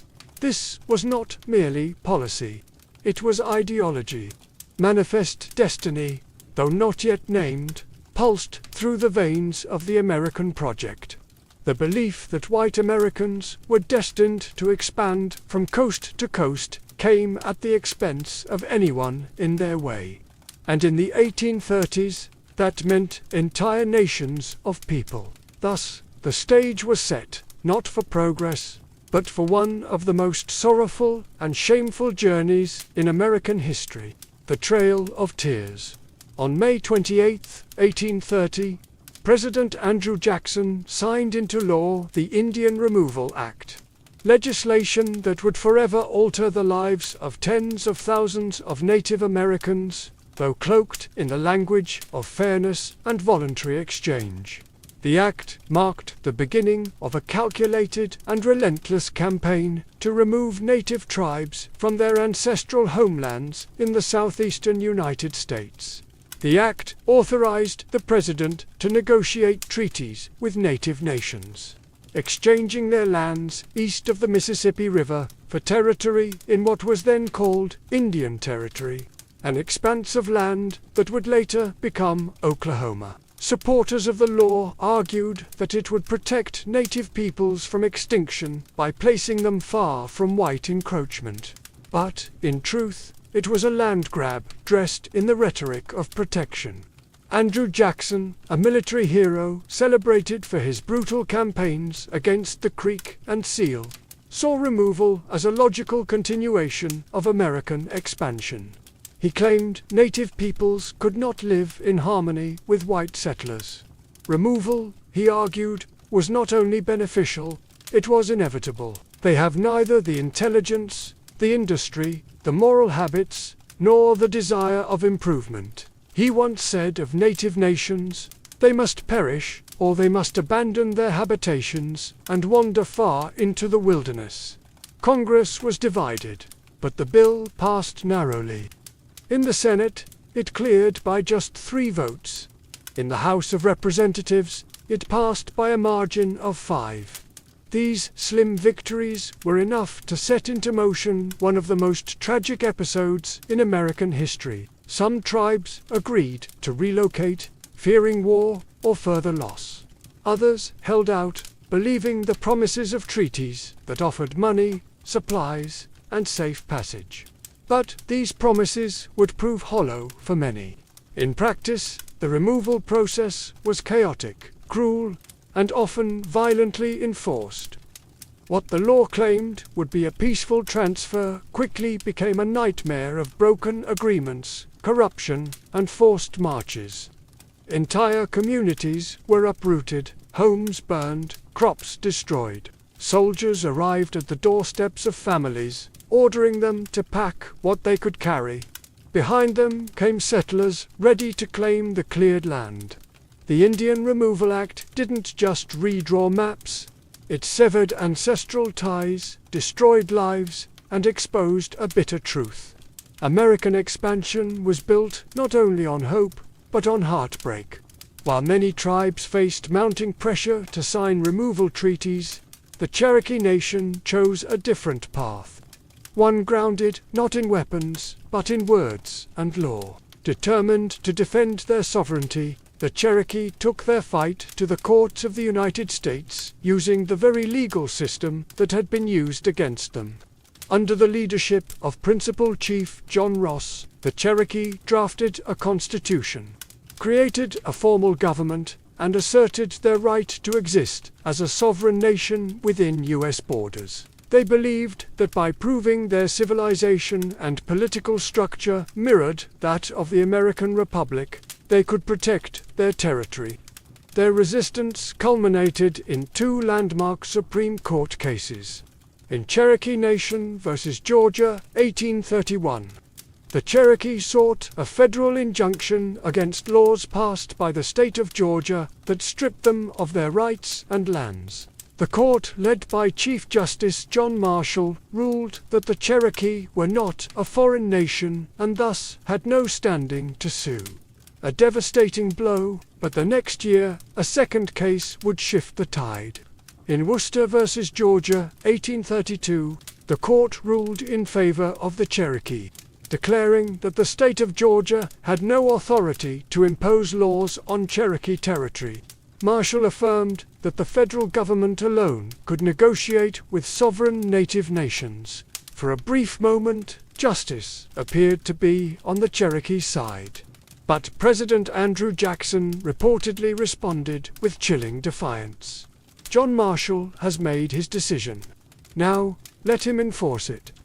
Whether he actually said those exact words remains debated, but his actions left no doubt. Jackson refused to uphold the court's ruling, and Georgia continued to ignore it. The Constitution had spoken, but political will refused to listen. The Cherokee, clinging to hope, still resisted signing removal treaties, but division crept in. A small faction within the Cherokee, led by Major Ridge, John Ridge, and Elias Boudreaux, believed removal was inevitable and signed the Treaty of New York in 1835 without the authorization of the Cherokee government. That treaty, passed by a narrow vote in the U.S. Senate, sealed the fate of the Cherokee Nation. Despite the protests of the majority, it was declared binding. And so the Cherokee fight for justice ended not with a gavel, but with the sound of soldiers preparing to march. In the spring of 1838, under orders from President Martin Van Buren, thousands of federal troops and state militias descended upon Cherokee lands. The time for negotiation was over. The Treaty of New York, signed by a minority of Cherokee, without the consent of their nation, had been ratified by Congress. Removal was now official policy, and the military was sent to carry it out by force. Across Georgia, Tennessee, North Carolina, and Alabama, Cherokee families were torn from their homes with little warning. Soldiers arrived at farms and cabins with bayonets and orders. Families were given only moments to gather belongings, sometimes nothing more than the clothes on their backs. Their homes were looted and burned. Crops were left to rot in the fields. Churches, schools, and burial grounds, all abandoned. More than 16,000 Cherokee were rounded up and placed in military stockades. But cold, rains, early snow, and inadequate supplies would make the journey even more deadly. The Cherokee called the route Nunadolsny, the trail where they cried. Roughly 100 to 200 miles stretched between their homes and the so-called Indian Territory. The march was slow, harsh, and humiliating. They walked through mud and snow, across frozen rivers, over mountains and prairies. The elderly collapsed. Children died in their mothers' arms. Entire families vanished along the trail, buried in shallow, unmarked graves by the roadside. Some tried to maintain dignity, singing prayers, carrying sacred objects, recording names of the lost. But the weight of grief was unbearable. Hunger gnawed at their strength. Winter pierced their thin clothing. Guards showed little mercy. By the time the last group arrived in what is now Oklahoma in early 1839, it's estimated that over 4,000 Cherokee had died, nearly a quarter of their entire population. This was not simply a relocation. It was a death march, a forced erasure of identity, home, and hope. When the last group of Cherokee reached Indian Territory in March of 1839, the journey was over, but the suffering was not. The losses endured along the Trail of Tears extended far beyond the 4,000 lives claimed by disease, exposure, and starvation. What died on that trail was more than people. It was a way of life, a spiritual connection to land, and the cultural continuity of an entire nation. The trauma echoed through generations. Survivors arrived weakened, broken, and grieving. They had lost elders who carried traditional knowledge, children who had represented future hope, leaders who had defended their people with all the strength they had. There were no ceremonies for the dead, no time for mourning. The land they had been forced to settle was unfamiliar and often hostile. The promises made by the U.S. government of protection, supplies, and fertile land were inconsistently honored or ignored altogether. The physical wounds were matched by the emotional ones. The Cherokee had been a proud nation, with schools, printing presses, and a constitution. They had trusted the legal system, believing that law would protect them. But their trust had been betrayed, their justice denied, their rights erased. Among the survivors, divisions deepened. The treaty party, those who had signed the Treaty of New Echota, were viewed by many as traitors. In June of 1839, just months after the relocation, Major Ridge, John Ridge, and Elias Boudinette were assassinated by fellow Cherokee in a wave of retribution. The unity of the nation, already battered by removal, now fractured further under the weight of internal conflict. And yet, even amidst devastation, the Cherokee endured. They rebuilt schools. They re-established their government. They began printing newspapers again. They held on to their language, their stories, their faith. The resilience that had once carried them through legal courts and diplomatic struggles now became the foundation of survival. Still, the scars of removal ran deep, and they remain today. The Trail of Tears is not just a chapter in a history book. It's a living memory carried in families, in oral traditions, and in the soul of a people who were forced to leave everything behind. And in that memory, there is sorrow, but also strength. While the Cherokee Trail of Tears is the most widely remembered, it was not the only forced removal. The Indian Removal Act of 1830 targeted multiple native nations, each with their own languages, traditions, and lands. And each endured their own version of exile, suffering, and loss. The Choctaw were the first to be removed. Beginning in 1831, thousands of Choctaw were forced from their homelands in Mississippi and Alabama. Most traveled on foot without wagons or adequate supplies. As they marched through freezing rains and swollen rivers, hundreds died. A Choctaw chief later called it a trail of tears and death, a phrase that would echo in history. The Creek Nation, once powerful in the southeast, was next. After years of broken treaties and violent clashes with settlers and militias, they too were rounded up and driven westward. In 1836, over 15,000 Creek were removed, many in chains. Thousands perished along the way, while others were sold into slavery or scattered from their kin. The Chickasaw negotiated payment for their lands before removal, but their journey was no less brutal. Delays in receiving compensation left them without resources, and hundreds died from disease and starvation during the move west. The Seminole of Florida resisted most fiercely. From 1835 to 1842, they waged guerrilla war against U.S. forces in the swamps and forests. Leaders like Osceola became symbols of resistance. But even the Seminole could not withstand the weight of U.S. military power forever. Thousands were captured or killed. Others were forcibly marched to Indian Territory, while a small group fled deep into the Everglades, where their descendants remain today. In all, over 100,000 Native Americans from multiple nations were displaced during the removal era. The government called it policy.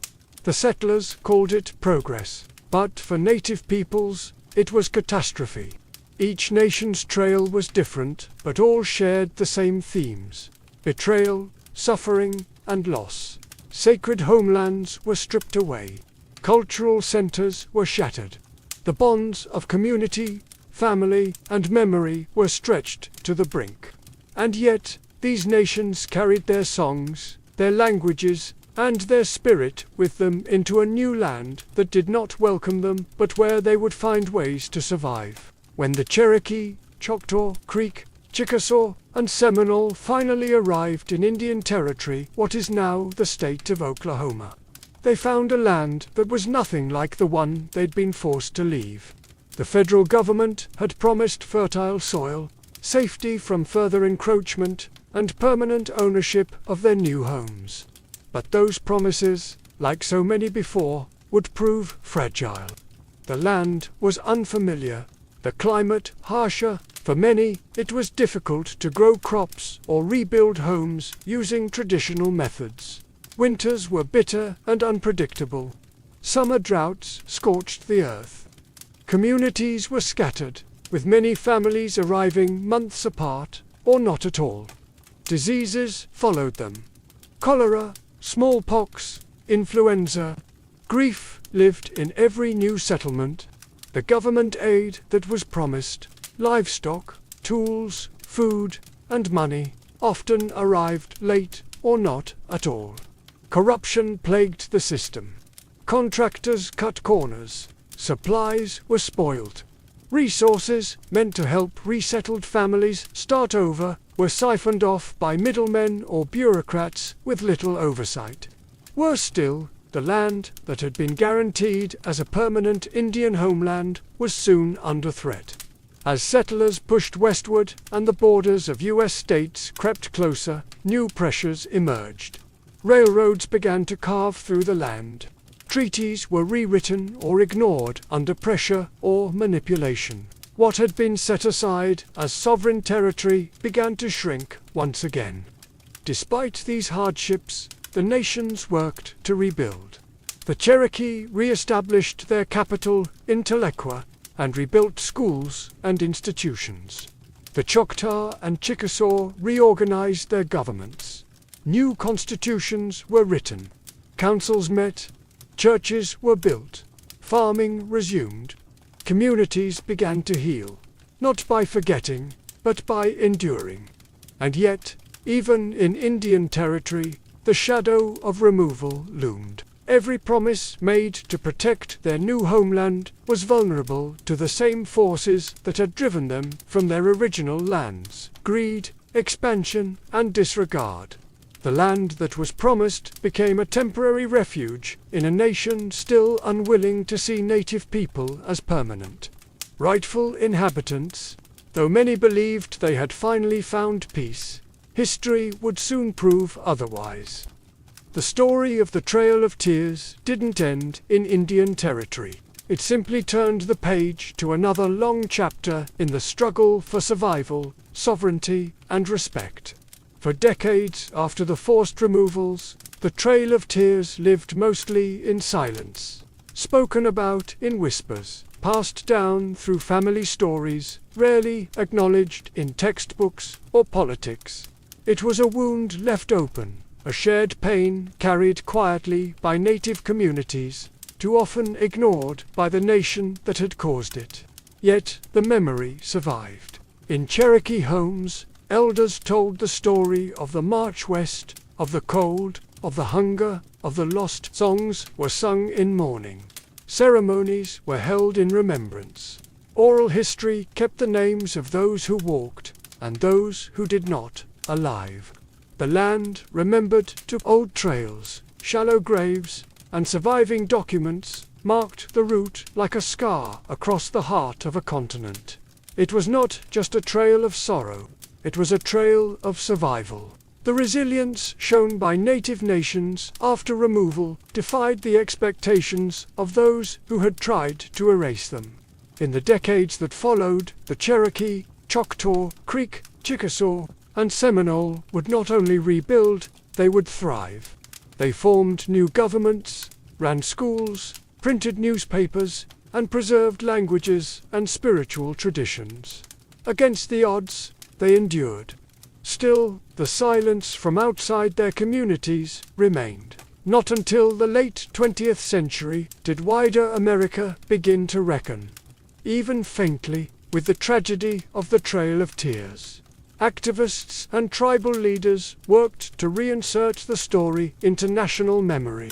Memorials were erected. Commemorative trails were marked. School curriculums were slowly updated. The phrase Trail of Tears became a recognized term, not just among historians, but in the national consciousness. But acknowledgement is not the same as justice. The effects of removal are still felt, the disconnection from ancestral lands, the historical trauma, and the legacy of broken promises continue to shape the realities of native communities today. Yet, through every hardship, the strength of these nations endures.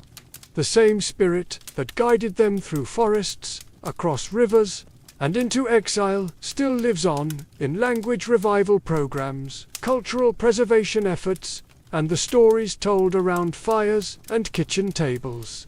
The Trail of Tears is not just about what was lost. It's about what was carried forward, faith, memory, and the unyielding will to survive.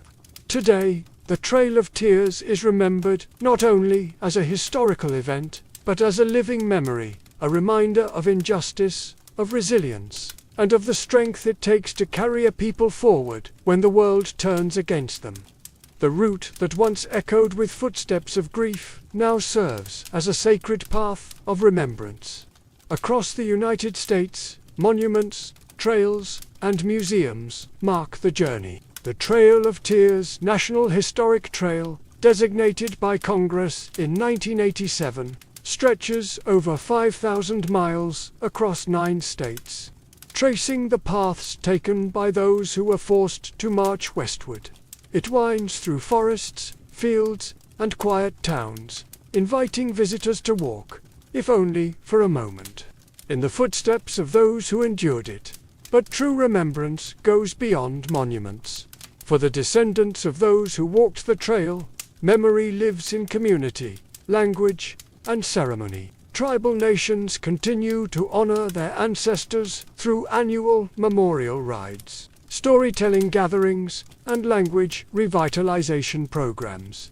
What was once a story nearly silenced is now reclaimed and spoken with pride. Schools now teach it. Films portray it. Authors and poets give voice to the sorrow and strength of that era. And native youth grow up knowing that their identity is rooted in more than survival. It is rooted in courage, resistance, and continuity. Yet, there is still work to do. The Trail of Tears stands as a challenge to how history is told and remembered. It asks us to confront the cost of expansion, the cruelty behind policy, and the ongoing struggles faced by indigenous peoples. It reminds us that progress without humanity is not progress at all, it is erasure. To honor the Trail of Tears is to do more than look back. It is to listen, to learn, and to uplift the voices that once were pushed aside. It is to recognize that the story of America is incomplete without its native nations, not just in the past, but in the present and in every chapter yet to come. And so we remember. not just with sorrow, but with deep respect. Because, even in the face of betrayal and exile, the people walked forward, and they did not vanish. They endured. Tucked into the harsh New England wilderness, this Puritan settlement was more than just a collection of farms and meeting houses. It was a community teetering on the edge of spiritual and social collapse. The people of Salem believed they were God's chosen, placed in a wild and dangerous land to carve out a righteous life. But beneath their devotion simmered years of fear, tension, and division. The Puritans lived under a strict religious code. They believed in an invisible world filled with angels and demons. The devil, they were taught, was not a metaphor, but a real and active force. Witches, they believed, could sign the devil's book, casting spells and corrupting the innocent. To question this was to question Scripture. To doubt a minister was to challenge God. And Salem had no shortage of spiritual pressure. Reverend Samuel Parris, the village's minister, was a deeply polarizing figure. Harsh, suspicious, and often paranoid, he saw signs of sin everywhere. His sermons thundered with warnings of damnation and the devil's work. He divided the congregation with his fire and brimstone preaching, creating deep rifts among neighbors and families. Beyond the pulpit, Salem faced economic and political strain. A long-running feud between Salem Village and the wealthier Salem town caused constant tension. Land disputes were common, and the boundaries between property, belief, and personal grievance were often blurred. Old resentments lingered just beneath the surface. To make matters worse, the surrounding wilderness was a source of terror. The memory of brutal Native American attacks during King Philip's War was still fresh. Crops had failed the year before. Smallpox had swept through the region. In the Puritan mind, these disasters were not chance. They were punishment for hidden sins. It was in this atmosphere of religious anxiety, political rivalry, and survivalist dread that a group of young girls began to act strangely. Their sudden fits, wild accusations, and cries of witchcraft would not be dismissed as childish games. Not here, not in Salem. Because in Salem, the devil was real. And in 1692, the villagers believed he had come to visit. It began, as many tragedies do, with children. In January of 1692, two young girls in Salem Village, 9-year-old Betty Parris and her 11-year-old cousin Abigail Williams, began to behave in alarming ways. They screamed, thrashed, and contorted their bodies into unnatural positions. They barked like dogs, hurled objects, and spoke in gibberish. When reprimanded, they wailed in pain and claimed they were being pinched or pricked by invisible forces. Their afflictions confounded the adults around them. Reverend Samuel Parris, Betty's father, initially saw the behavior as disturbing, but perhaps curable. A local doctor, William Griggs, examined the girls and gave a chilling diagnosis. They were under an evil hand. In a deeply religious and superstitious community like Salem, that meant only one thing: witchcraft. Soon, other girls began to display the same symptoms. Ann Putnam Jr., Mercy Lewis, Mary Walcott, and Elizabeth Hubbard joined the afflicted circle. Their fits escalated, drawing the attention of the entire village. These girls were not from the fringes of society. They were daughters of prominent families, respected members of the Puritan order, that gave their words weight when pressed to name the cause of their suffering. The girls did something that would change the fate of the entire colony. They pointed fingers. The first to be accused was Tituba, an enslaved woman of Caribbean origin in the Parris household. She was a convenient target, foreign, non-white, and associated with stories and rituals that seemed exotic and suspect to Puritan eyes. Alongside her, the girls named two other local women: Sarah Good, a poor and often homeless beggar, and Sarah Osborne, who had scandalized the community by refusing to attend church and marrying her servant.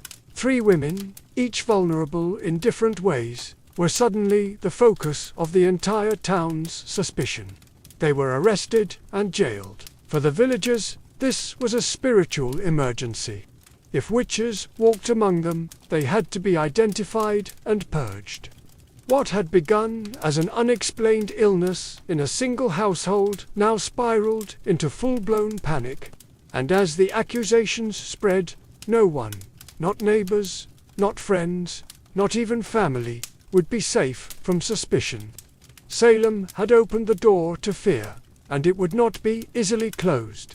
In the early months of 1692, as more villagers fell into hysterics and more names were whispered in fear, Salem's courts began relying on a kind of evidence never before used in any English-speaking legal system. Spectral evidence. It would become the most controversial and damning tool of the trials, and the most dangerous. Spectral evidence was based on the belief that a witch could send her spirit or spectre to torment victims from afar. The afflicted girls would scream in court, claiming to see the accused person's ghost pinching, choking, or stabbing them, while the accused stood silently in front of them, often in disbelief. To the Puritan mind, this wasn't imagination or performance. It was considered valid proof of a pact with the devil. When the accused denied their guilt, they were accused of lying. And when they stayed silent, that too was seen as an admission of guilt. Those who confessed, however, were often spared execution, especially if they named other witches. This perverse incentive caused a wave of coerced confessions. Tituba, the enslaved woman accused first, confessed under pressure. She claimed that a tall man from Boston, clearly meant to suggest the devil, had visited her and promised her freedom if she served him. She described strange creatures, flying spirits, and even said she had seen a witch's book filled with signatures, implying that others in the village had also made deals with Satan. Her testimony was graphic, theatrical, and terrifying. Whether Tituba's confession was strategic, survival-driven, or partly imagined remains debated. But it had a powerful effect. It validated the girl's accusations and stoked public fear. If witches were real, and if they moved unseen, then anyone could be guilty. Soon, more confessions followed. Some were extracted under duress, others offered in hope of mercy. Those who refused to confess were often treated more harshly than those who admitted guilt. The line between truth and fantasy vanished in the candlelit courtrooms. Hysteria drowned reason. Ministers urged caution, but too often their voices were ignored. Jails filled with the accused, farmers, midwives, churchgoers, even children. The foundations of justice in Salem were crumbling. A town once governed by scripture and order now answered to visions, screams, and shadows. And still, the accusations grew. By the spring of 1692, the accusations had overwhelmed Salem's jails. What began as a local disturbance had spread into a full-blown judicial crisis, with more than 100 people imprisoned and the colony struggling to process the chaos. In response, Massachusetts Governor William Phips established a special court. The Court of Oyer and Terminer, meaning to hear and determine, was created specifically to handle the witchcraft cases. The court convened in Salem town, and its judges included respected men like William Tong, Samuel Sewell, and John Halfbon. But even their experience and stature could not shield the proceedings from hysteria. The rules of evidence bent to fear. Spectral evidence was accepted. Hearsay was common. Doubt and skepticism were considered dangerous. The first to be formally tried and executed was Bridget Bishop, a woman long suspected by neighbors of being unruly and outspoken. She wore bright clothing, ran a tavern, and had been accused of witchcraft years before, making her a perfect scapegoat. During her trial in June, the afflicted girls claimed to see her spectre pinching and mocking them in the courtroom. When she denied all charges, her resistance was taken as proof of guilt. Bridget was convicted swiftly and hanged on June 10, 1692. She would not be the last. With her death, the machinery of accusation, trial, and execution accelerated. Week by week, more prisoners were brought before the judges. Some were pillars of their communities, such as church members, midwives, and landowners. Others were beggars, widows, or former servants. What united them was not guilt, but suspicion, and in many cases, the misfortune of being disliked, envied, or simply misunderstood. The accused stood before a court where they had little hope. Their fate often depended on the theatrics of their accusers or the political winds of the day. Those who confessed and accused others were usually spared. Those who maintained innocence were more likely to be hanged. Fear fueled everything. Families turned on each other. Neighbors testified to save themselves. Ministers cautioned restraint, but their voices were drowned out by cries for purification. And overhead, a gallows was built on Proctor's Ledge, just outside Salem. It waited in silence as the town below fed it names, one trial at a time. By the height of the summer of 1692, Salem was no longer a town. It was a furnace burning with fear, accusation, and righteous fury. The witch trials had moved beyond Salem village and Salem town, spreading like wildfire across neighboring communities. Ipswich, Andover, Gloucester, and others were soon gripped by the same fever. Accusations multiplied, jails overflowed. No one was safe. The accused came from all walks of life. Some were outsiders, such as beggars, former slaves, and women without families. Others were deeply rooted in the community, including church deacons, wealthy farmers, and even former accusers. Once the machinery of suspicion began to churn, it spared no one. Families were torn apart. Husbands and wives accused one another. Children testified against parents. Friends betrayed friends. Even those who questioned the legitimacy of the trials became targets. To doubt the existence of witches was, in the minds of some, to align with them. Nowhere was this madness more visible than in the behavior of the afflicted girls. During court proceedings, they cried out in pain, claimed to see spectral animals, mimicked the accused, and fainted in unison. Their performance became central to the prosecution's case, regardless of how implausible or theatrical it seemed. The court took their suffering as proof, their screams as divine evidence. By the end of summer, more than 150 people had been arrested, and the executions continued. Sarah Good, a homeless woman, was hanged in July after refusing to confess. Her defiance was seen not as strength, but as rebellion against God. Rebecca Nurse, a respected grandmother and member of the Salem Church, was executed despite widespread protest. Her conviction sent a chilling message. Even the most pious were not beyond suspicion. And yet, the accusations did not slow. Children as young as 5 were jailed. A minister's wife was accused. Entire families were locked in cells. The colony had lost its grip on reason, consumed by the very evil it sought to destroy. Fear was now Salem's true ruler, shaping justice, warping memory, and silencing dissent. What began as a handful of strange afflictions had become something far more terrifying. A society devouring itself, one accusation at a time.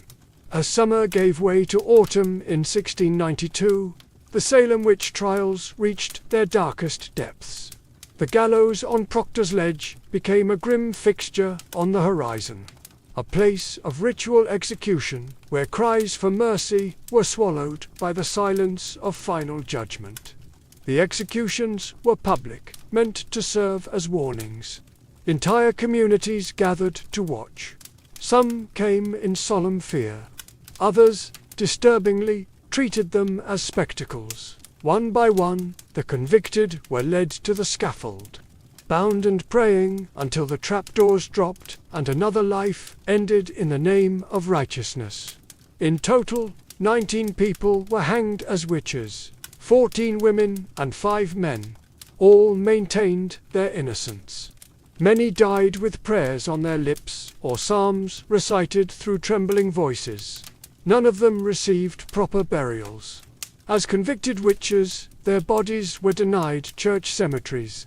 Some were buried in shallow, unmarked graves. Others were reclaimed secretly by family under cover of night.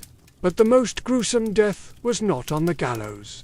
Giles Corey, an 81-year-old farmer and the husband of accused witch Martha Corey, refused to enter a plea at his trial.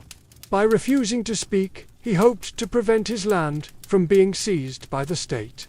In response, authorities ordered pressing, a brutal and rare form of punishment. Giles was stripped, laid on the ground, and slowly crushed beneath heavy stones. For 2 days, he endured the torture in silence. His last words, according to legend, were chillingly defiant. More weight. He died without ever entering a plea. His resistance made him a tragic symbol of the injustice that had overtaken Salem. Inside the jails, those not yet executed faced horrific conditions. Pregnant women gave birth in filthy cells. The sick died of neglect. Families had to pay for their own food and chains, and some remained imprisoned for months after the trials ended. By the time autumn leaves began to fall, Salem had sentenced more people to death for witchcraft than any other community in American history. What had begun as whispers had ended in blood, and though the executions would soon cease, the damage to Salem's soul had already been done. By the end of September 1692, the fever that had gripped Salem began to falter. The turning point came not from the courts or the clergy, but from a growing sense of unease, a recognition too long delayed that something had gone terribly wrong. Doubt crept in quietly. It started when respected citizens like Rebecca Nurse and John Proctor were hanged.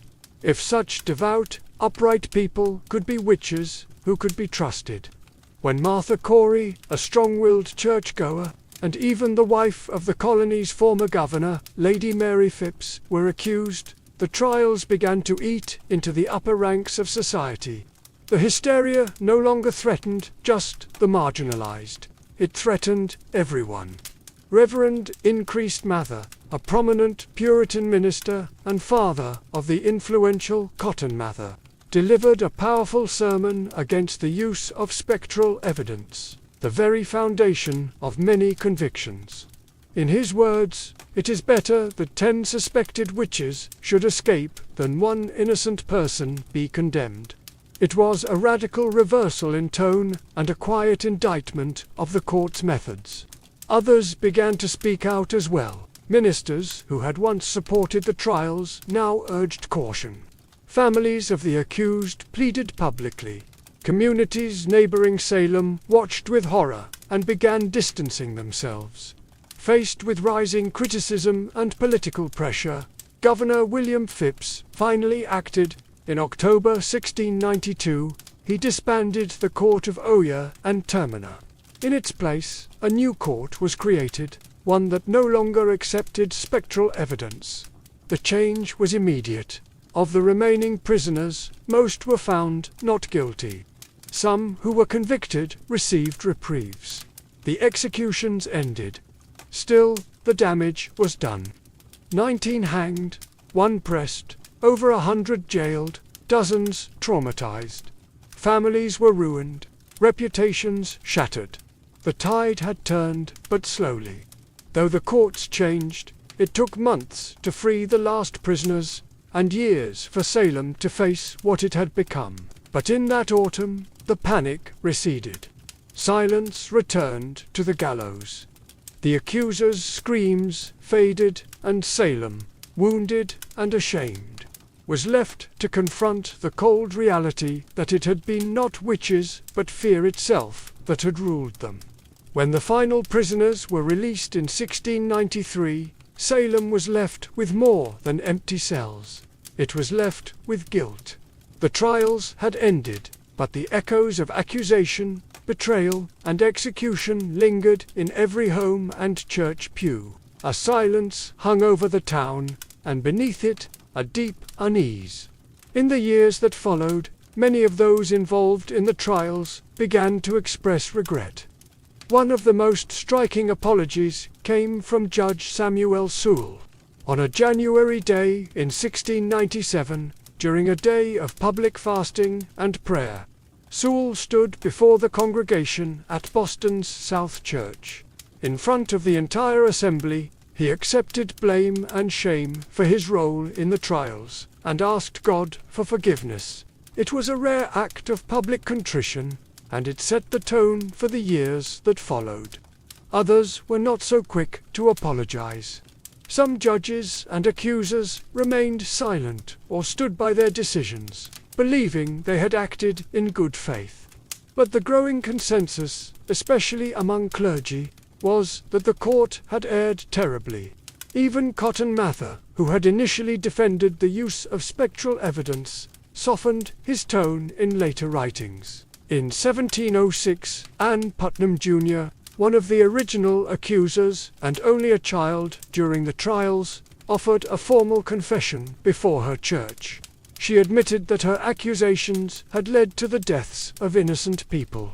She claimed she had been deluded by Satan and begged forgiveness from God and her neighbors.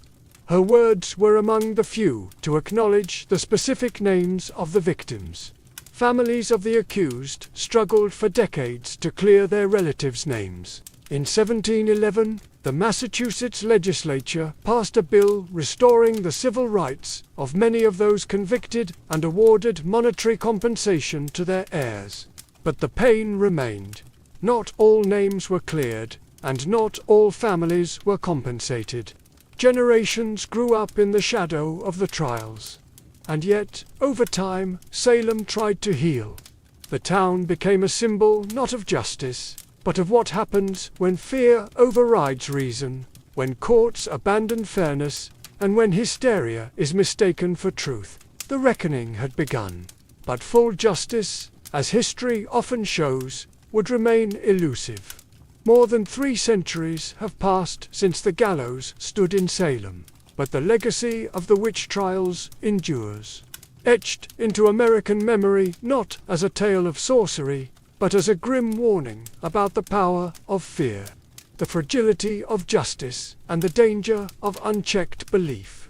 The very phrase Salem witch trials has come to symbolize mass hysteria, false accusations, and moral panic. It is invoked in courtrooms, classrooms, and political speeches as a cautionary tale.